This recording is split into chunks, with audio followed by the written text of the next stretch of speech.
नमस्कार, मैं हूं रिपु मिश्र। आपने देखना शुरू कर दिया चंपारण मिरर। आज बिहार सरकार और बिहार के शिक्षा विभाग ने लगातार चौके और छक्के की बरसात कर दी है। ताबड़तोड़ बैटिंग कर रहे हैं बिहार शिक्षा विभाग के अपर मुख्य सचिव डॉक्टर एस सिद्धार्थ। और इसी चौके छक्के के कारण शिक्षकों में खलबली मची है और एकदम हड़बड़ा गए हैं बिहार के सभी शिक्षक कि अब क्या होगा पता नहीं। आज किसका नंबर है और कल किसका नंबर आएगा, कब वीडियो कॉल के माध्यम से किस पर कौन सा गाज गिर जाएगा। इसी संबंध में चलिए आज हम चंपारण के माध्यमिक शिक्षक संघ के अध्यक्ष महोदय से, टीईटी के महासचिव महोदय से और कोषाध्यक्ष महोदय से मिलते हैं कि क्या खलबली मची है, कितना डर व्याप्त हुआ है, शिक्षण संस्थान में क्या क्या परेशानियां अब हो रही है। चंपारण मिरर से आपको बहुत बहुत धन्यवाद।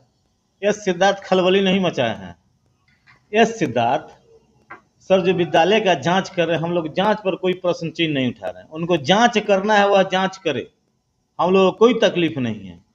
लेकिन जिस प्रकार एसीएस महोदय ने विद्यालय के शिक्षकों के साथ जांच पड़ताल शुरू किए हैं कि विद्यालय का शौचालय कैसा है, विद्यालय का पठन पाठन कैसा है, विद्यालय का शैक्षणिक व्यवस्था कैसा है, पाठ्य पुस्तक उपलब्ध है कि नहीं, उसी प्रकार जिला शिक्षा कार्यालय के बिहार के सभी 38 जिला कार्यालय में जिला शिक्षा कार्यालय का जांच होना चाहिए। अगर उनको विद्यालय का ही जांच करना है तो विद्यालय के जांच से शिक्षक नेताओं का कोई परहेज नहीं है। लेकिन एस सिद्धार्थ महोदय इस जिला कार्यालय के लिपिकों की जांच किया जाए कि आज तक जिले में जो मातृका अवकाश का भुगतान है, चिकित्सा अवकाश का भुगतान है, एक एक दिन का वेतन का भुगतान है, 7-7 दिन का वेतन भुगतान है, कई वर्षों से बकाया वेतन का भुगतान है, क्या कभी उन्होंने विद्यालय में अचानक निरीक्षण किया? ऐसा उन्होंने कतई नहीं किया। इसलिए कि जिला शिक्षा कार्यालय से उनको कई तरह से सुविधा शुल्क दिया जाता है, हम लोगों को अंदर से ज्ञात होता है, लेकिन कम से कम उनको जांच करना चाहिए। तो जिला शिक्षा कार्यालय के जिला शिक्षा अधिकारी के कार्य प्रणाली पर जांच करना चाहिए,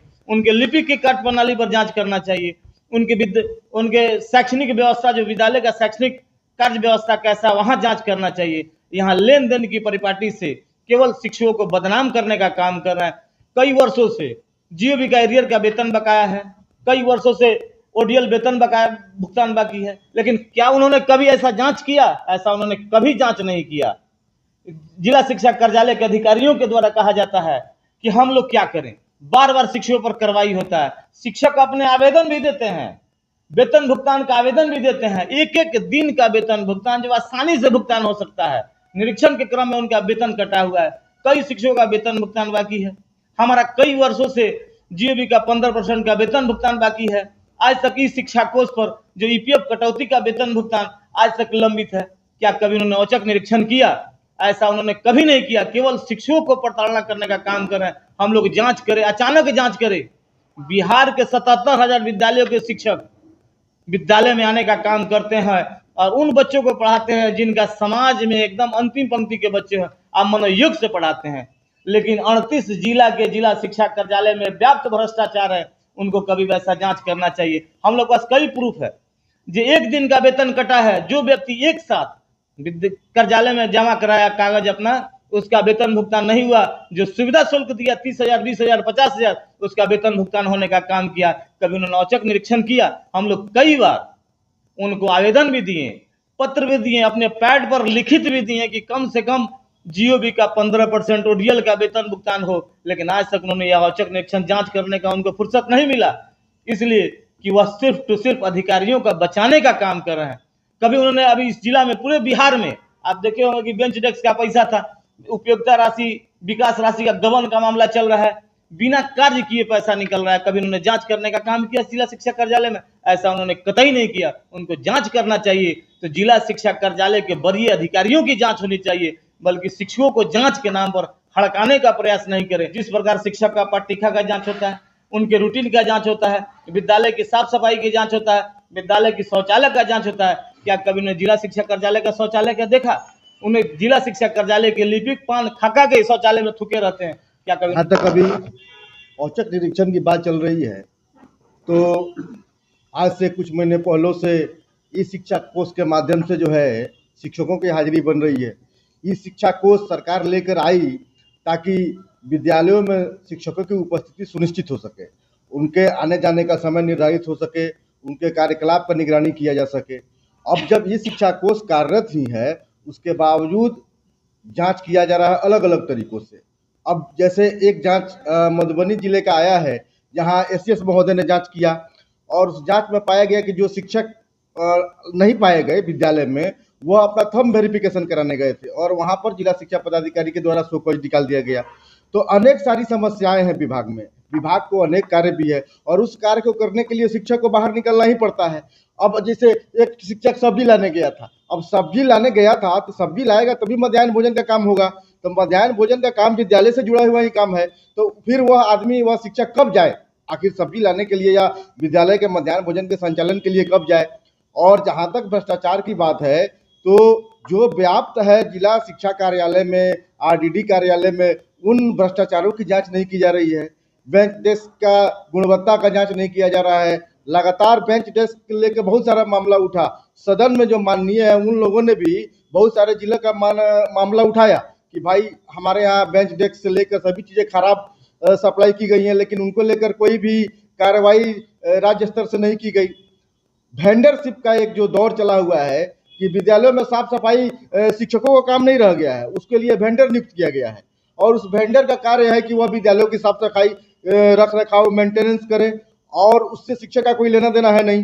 तो जिस वेंडर को सरकार नियुक्त की है, जिस वेंडर को उसने कॉन्ट्रैक्ट दिया है, उसके कर्मचारी अगर सही ढंग से नहीं काम कर रहे हैं, शौचालयों की, विद्यालय की सफाई नहीं कर रहे हैं, तो उसका प्रताड़ना शिक्षक और प्रधानाध्यापक क्यों भुगते हैं? या कहीं ना कहीं सरकार जो है कि अपने ही बातों में फंस रही है, संसाधन मुहैया करा रही है, लेकिन संसाधन का समुचित उपयोग अगर नहीं हो पा रहा है तो उसमें कहीं ना कहीं सरकार की भी कमी परिलक्षित होती है। एसीएस महोदय द्वारा जो ये नया शुरू हुआ है कि विद्यालयों में वीडियो कॉल करके क्लास, एक एक क्लास का जांच करना, एमडीएम का जांच करना, वास्तव में ये स्वागत योग्य कदम है। बट एक चीज़ होता है कि आप जांच जो कर रहे हैं उसका उद्देश्य क्या है? क्या केवल शिक्षकों की गलती पकड़ना, शिक्षकों को छोटी छोटी गलतियों को पकड़ कर उनको प्रताड़ित करना, या विद्यालय में जो कमी पाई जाती है, जो आधारभूत संरचना की जो कमी है, उसको भी इससे मतलब कि जांच करके नोटिफाई करेंगे और उसका भी निदान करेंगे। जैसे बहुत से विद्यालय ऐसे हैं जहाँ पे 1 से 8 क्लास है, 1 से 8 तक 8 क्लास है, उसमें हेडमास्टर को भी मिला करके 5-6 ही टीचर है। एसीएस महोदय जहाँ फोन करते हैं वहाँ ये भी पता चलता होगा क्या इसका निदान करेंगे, वहाँ पे पर्याप्त मात्रा में शिक्षक मिलेंगे, विषयवार शिक्षक मिलेंगे। एसीएस महोदय को ये भी जानना चाहिए, जो लोग मैंने बजट बनाते हैं, कि एमडीएम के राशि का, एमडीएम का जांच कर रहे हैं कि खाना में क्या बना है, बच्चों से पूछ रहे हैं कि क्या बना है क्या नहीं बना है। विद्यालयों में अंडा दिया जाता है, शुक्रवार को अंडा दिया जाता है, और अंडा में मार्केट में एसीएस साहब को एक बार निकल कर पूछना चाहिए कि क्या रेट में अंडा मिल रहा है। सभी बच्चों को अंडा देना है और हम लोगों को एमडीएम में क्या रेट से मिलता है? 5 रुपया के रेट से। मार्केट में आप जाइए 8 रुपया मिलता है, वो 3 रुपया कौन देगा? कौन हेडमास्टर अपना खेत बेच करके जमा कराएगा? वो ये सब जमा करेंगे। जो भवन टूटे हैं, जर्जर हैं, या किसी विद्यालय में ग्राउंड ही नहीं है, ग्राउंड ही नहीं है तो बच्चों का एक्स्ट्रा एक्टिविटी कहाँ कराया जाएगा जब जगह ही नहीं है? तो मेरा कहना सिर्फ ये है कि एसीएस साहब जब जांच करते हैं तो जांच संपूर्ण तरीके से हो। महोदय, आपने सुना, हमारे शिक्षक कहीं आपके औचक निरीक्षण से और आपके वीडियो कॉल से डरने वाले नहीं हैं। वो शुरू से अपने कर्तव्य पथ पर चल रहे हैं, अपने कार्य क्षेत्र पर तटस्थ हैं। अगर आप इंक्वायरी कर रहे हैं, जांच कर रहे हैं, तो सिर्फ शिक्षकों की उपस्थिति और विद्यालय की कमियों को ना देखें, उन कमियों को सुधारने का प्रयास करें। हमारे शिक्षक बंधु का यही कहना है कि हम डरने वाले नहीं हैं, लेकिन आप अगर कॉल कर रहे हैं, वीडियो कॉल के माध्यम से जिन कमियों को पाते हैं, उन कमियों को सुधार करने की हौसला और हिम्मत भी रखिए। फिर आपको जितना मर्जी कॉल करते रहिए, आप जैसे हमको जांच करना है करते रहिए। हम हमेशा अपने कर्तव्य पर खरे उतरेंगे और खरे पाए जाएंगे। अगर वीडियो अच्छी लगे तो बिहार के शिक्षकों के सम्मान में इसे लाइक, कमेंट और शेयर जरूर करें। देखते रहे चंपारण मिरर। धन्यवाद।